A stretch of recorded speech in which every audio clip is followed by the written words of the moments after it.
Once upon a time, in a kingdom where shadows grew long, there lived a prince cursed by his own arrogance.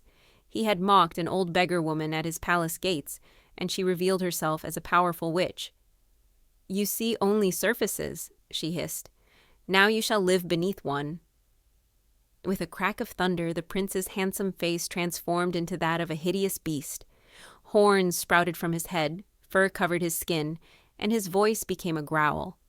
The only way to break the curse, someone must choose to love him, knowing fully what he was beneath. Years passed in isolation. The prince hid in his castle, bitter and alone.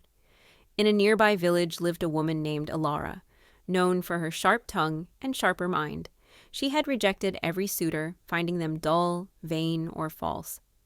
"I'd rather die alone than live a lie," she'd say, scandalizing the village gossips. One winter night, caught in a snowstorm, Elara sought shelter and found the castle. The beast appeared before her, expecting screams. Instead, she studied him calmly. "Well," she said, "you're certainly not the worst thing I've seen. Have you got wine?" The beast was stunned. This woman showed no fear, no pity, only curious interest. Night after night they talked by the fire. She challenged his thoughts, mocked his self-pity. "So a witch cursed you?"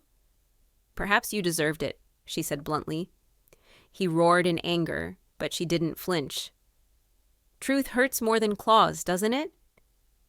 Slowly, grudgingly, the beast began to see his own flaws reflected in her honesty. And Elara, beneath the fur and fangs, found someone who finally matched her spirit. One evening, drunk on wine and truth, she leaned close and whispered, "I've seen your beast. Now show me your man, if there's any difference." He pulled back, ashamed. "There's nothing there worth loving."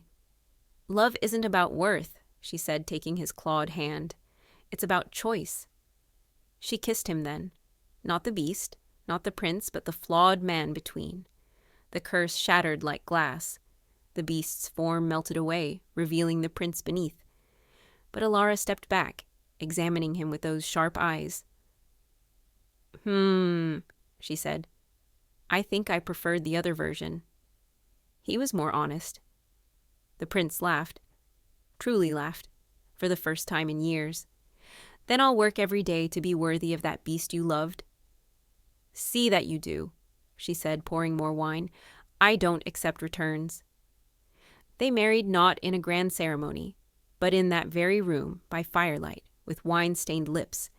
And they lived not happily ever after, but truly, fighting, laughing, loving with brutal honesty. And that, dear listener, is the story of the Cursed Prince. Don't forget to subscribe and turn on notifications to join us for the next tale.